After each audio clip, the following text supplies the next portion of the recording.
So thank you so much. I think I'm going to go ahead and introduce our next guest, who is our opening keynote speaker. Many of you know her or you've heard about her platform. It's called Motherly. And Motherly is basically a brand that is redefining motherhood. And I love Jill because she's just so down to earth, so amazing. She really understands motherhood. When I spoke to her on the phone, I said, Jill, you know these women are not, like, they really want solutions. They want answers. And she said, Blessing, I take motherhood seriously. Motherhood is serious business for Motherly. And that really stuck with me because I think for a long time in our society, motherhood was not taken seriously. It's like, oh, they got it. You know, this has been happening for centuries, for years, since man was born. Like, it's fine. These women got it. But we need to address these situations that we find ourselves in modern world, right? Where there's just so much happening at the same time. And how can we help women align all of that? So without further ado, I will introduce our next our very first keynote speaker, Jill Koziol. She is the co-founder, and CEO of Motherly. Welcome, Jill.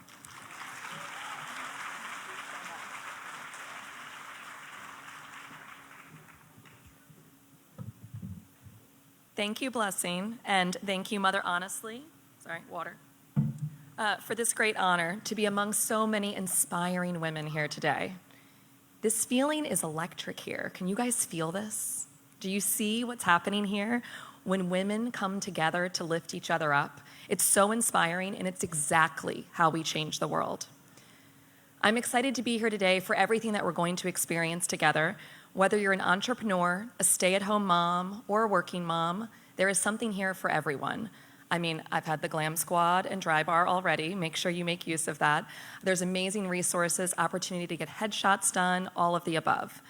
And so to kick this summit off, I want to start by saying, this is our time. Motherhood matters. We are living in an incredibly important and exciting time in history when society is just starting to come to terms with the importance and value of caregiving. It's time that we take motherhood seriously. Frankly, it's time we take ourselves seriously and demand change, moving what has been treated as niche issues into the mainstream. Because the reality is, motherhood is one of the most universal experiences that we as human beings share, and that matters. At Motherly, we believe that mothers deserve more support and way less judgment. Each month, 30 million women read or watch Motherly content, and we hear their voices. We hear your voices loud and clear. Speaking on behalf of this generation, we are leading a conversation that is demanding change. Because the truth is, American mothers are carrying heavy burdens. The burden is so heavy, and so many other women are carrying it, that we start to assume that it's normal, that it's supposed to be like this, and that everyone else is carrying it well, and that it's just you that's struggling. Mama, it is not just you. Motherhood shouldn't be this hard, and it's society that is failing, not you. We live in a culture that gives lip service to the importance of family, but sees investment in women and children as an entitlement too far. We operate in a business climate that prizes consumption and profitability above all and leaves family, and especially women, behind in its wake. We are citizens in a country where women's issues are seen as side issues rather than foundational functions of our society. Motherhood is way harder than it should be because for too long, our stories have been pushed to the sideline. Now, despite all of this, I'm actually incredibly optimistic. We are living in an era of a major consciousness raising, where women are no longer fighting one another in some kind of mommy war, and instead are looking around at the root causes of our profound unfairness. And from where I sit, there are major signs of progress for women, mothers, and for society at large. But in order to go where we need to go, we first need to understand the problem. To start, motherhood seems overwhelming. It's not a secret that American motherhood is incredibly burdensome. Even before they have children, women are lacking a support that makes motherhood overwhelming. It's this kind of anxiety that sells lean in and fuels the never-ending debate on whether women can have it all. In fact, our Motherly's second annual State of Motherhood survey, the largest, most statistically accurate survey of millennial mothers in the United States, reveals that 51% of mothers feel discouraged when it comes to managing work and motherhood. About 1/3 of moms say that their mental and physical health is suffering. And 85% of moms said that our society does not do a good job of supporting mothers. 85%. Society is asking you to nurture in an environment that does not nurture you back. So let me pause here so that you can truly hear me. You are not imagining your burnout, and your burnout is not your fault. In addition, motherhood can be dangerous. Discrimination against women, and women of color in particular, has led to an appalling maternal health crisis, where women's voices are not heard and women's needs are not met. American mothers die in childbirth at a higher rate than any other country in the developed world, and the maternal mortality rates are actually getting worse, not better. According to research in the New York Times, Black women are 3 to 4 times as likely to die from pregnancy-related causes of death than their white counterparts, with racism playing a direct role. In the United States, in 2019, the racism and sexism interplay in a dangerous mix that puts all new mothers at risk. And there is no relief for working mothers. 1 in 4 new mothers return to work out of economic necessity within 2 weeks of giving birth. Recent statistics from the U.S. Labor Bureau indicate that only 12% of American workers have access to any paid leave. The rest are left to fend for themselves without paid compensation during one of the most vulnerable times in their lives. The United States remains the only country in the developed world that does not guarantee paid family leave upon the birth of a baby. For all our talk of being family-focused, we refuse to act on it. Case in point, women experience a ton of pressure to breastfeed, but very little support. Before and after birth, breastfeeding education and support is hit or miss. There's no routine education for new mothers to learn how to nurse. Breastfeeding might be natural, but it is a learned skill. Women are routinely forced to figure it out on their own, a reality that causes anguish for mom and struggles for baby. Private lactation consultants often cost hundreds of dollars, an expense that is frequently out of reach for many during a financially stressful time in our lives. And if a woman formula feeds her baby, for whatever reason, she is made to feel that she has made a lesser choice for her child. Our society expects mothers to endlessly be self-sacrificing, but is unwilling to give her the support that she needs along the way. It begins postpartum, where women are left to fend for themselves. While newborns are typically seen at least 4 times in the first 2 months of their life, their mothers routinely have no postpartum care from 48 hours after birth until 6 weeks. During these critical weeks of physical recovery and psychological transition to motherhood, women are left to figure it out alone. A lack of consistent postpartum screening and support leads to record levels of physical and mental health problems.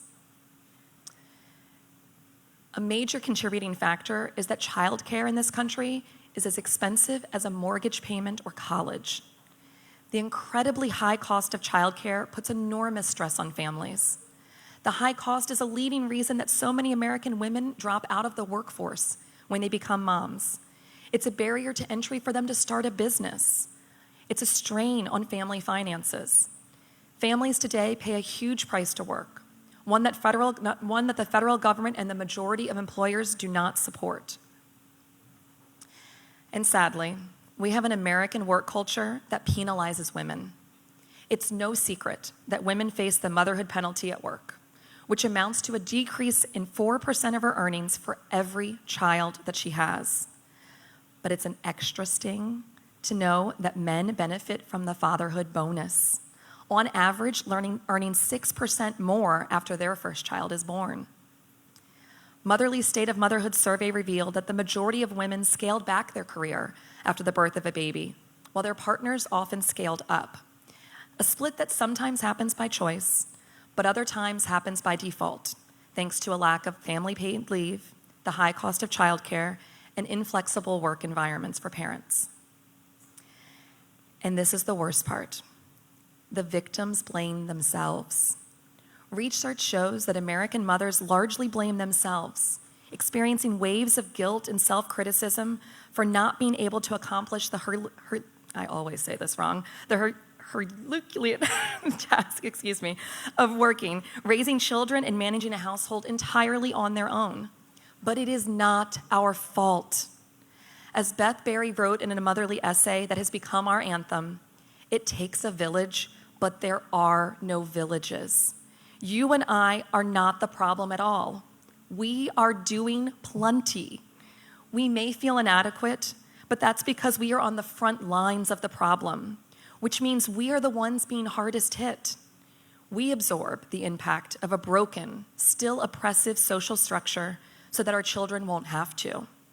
That makes us heroes, not failures. It makes us heroes, Mama. So, the system is stacked against us. Recognizing the problem is the first step.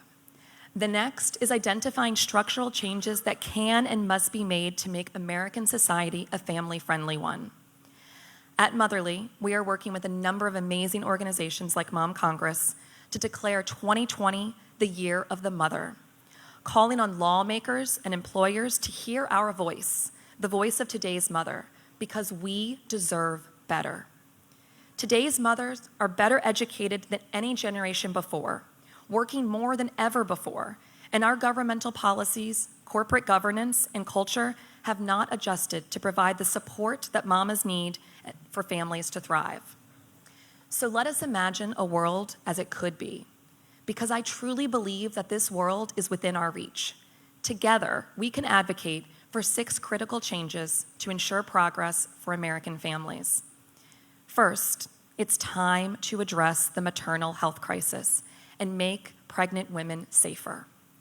The United States, as I said, has the highest rate of maternal health in the developed world. Giving birth in America is shockingly dangerous.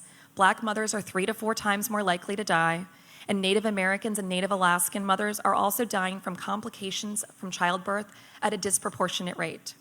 Systemic racism, socioeconomic disparities, heteronormative expectations, and unequal access to health care are hurting mothers and babies. This is unacceptable.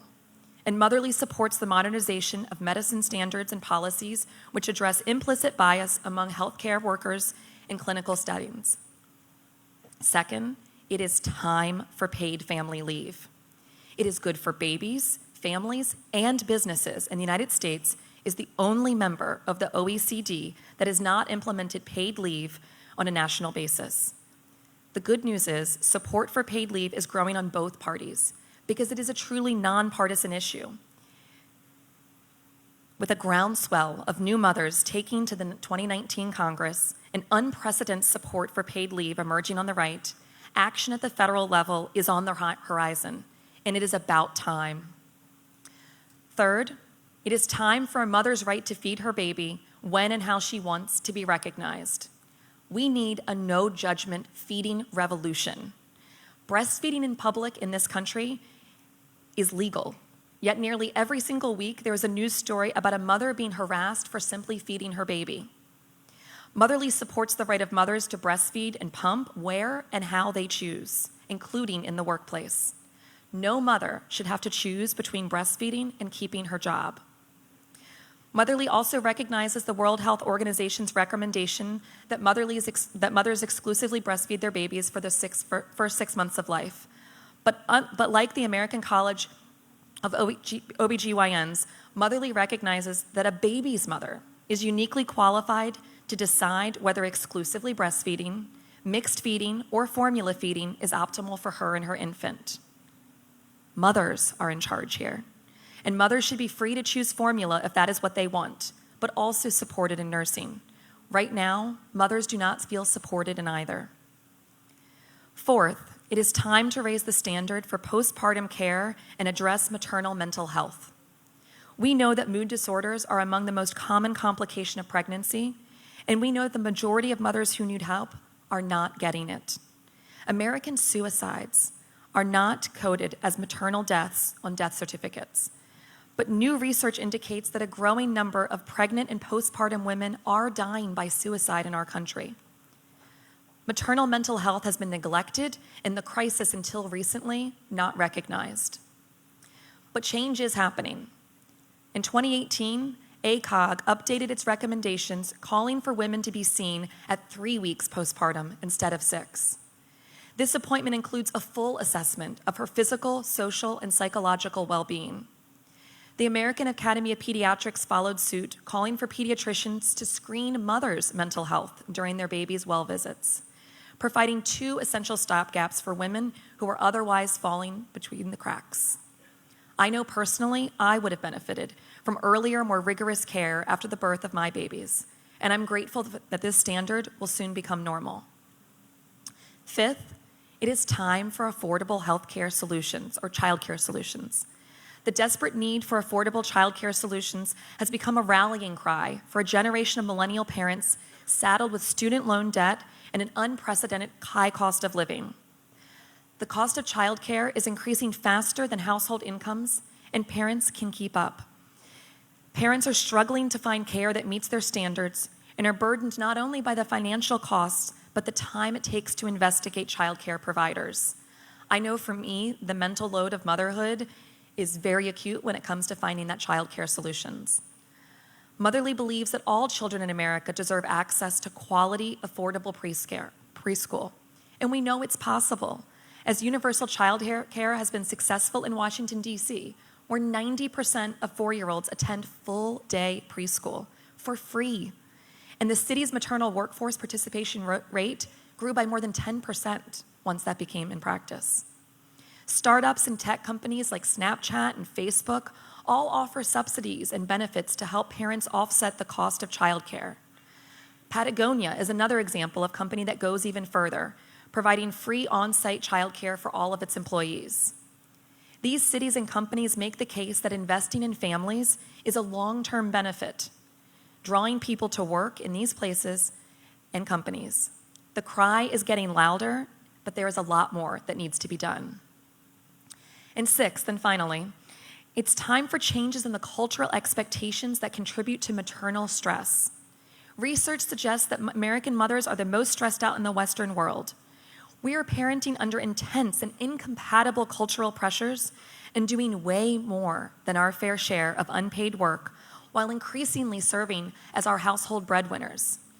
Meanwhile, work culture tells us that we need to pretend we aren't parents, while the wider culture suggests mothers need to prioritize parenting over work by continuing to frame mothers as the default parent. As a workplace, Motherly is supporting parents by providing something American parents are increasingly seeking: flexible schedules and remote work. My experience as a working mom, commuting 2 hours a day while pregnant and newly postpartum, was central to our decision at Motherly to find a fully remote workforce. In today's dual-income families, the flexibility provided by remote work can be a key ingredient in helping parents thrive. In the 4 years since launching Motherly, my amazing co-founder, Liz Tennedy, and I have only been co-located for 4 months. In fact, we didn't even see each other the entire 2nd year of Motherly. We are evidence that remote work works and that it can scale successfully. American women are defining careers and using technology to get what they want. Millennial women represent the first generation in history in the United States that are more educated than men.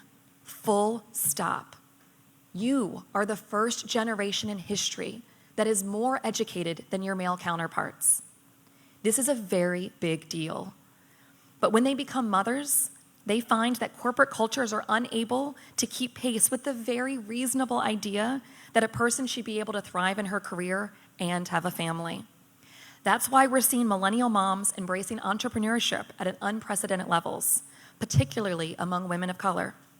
When the system isn't working for them, these women are inventing systems of their own that do. A host of female-founded startups like Work, The Mom Project, Power to Fly, and Apres have also emerged, using technology to help women find remote, flexible, high-quality employment opportunities. This new generation of entrepreneurs are helping their fellow millennial moms to find opportunities where in the past none existed. And I'm proud to share that at Motherly, we employ over 30 working mothers. All of our employees work flexible schedules, and we are 100% remote. This is the change that we wish to see in the world. Now, I recognize that no single company or policy will shift the status quo, but by supporting mothers at work and supporting fathers to be the caregivers they want to be, we aim to redistribute the uneven ratio of unpaid work, lessen the mental load of motherhood, and help equalize pay. So before I close and join you in an amazing day, I want to implore you to join me today in rebranding motherhood. Because yes, motherhood is all-consuming, but the transformation of motherhood is far from all bad. It's getting in touch with our deepest strengths. It's experiencing the greatest love of our lives. It's making us more efficient at work. Motherhood needs to be reclaimed for the woman-empowering experience that it is. Motherhood is tenderness and strength. Motherhood is purpose and power. From Sand Hill Road to the halls of Congress, we are seeing American motherhood emerge as a source of massive power and strength. It's time for us to stop blaming ourselves when the burdens of modern motherhood feel heavy. It's time for us to seize this moment to take motherhood seriously, because motherhood matters. It's time for this generation to rise up and demand society give us more than lip service to being family-friendly. It's time for our incredibly outdated structures to reflect our modern reality. It's time for women to do more than just survive motherhood. I believe it's time for mothers to thrive, because when mamas thrive, families thrive, and the world thrives. And mama, we've got this together. Thank you.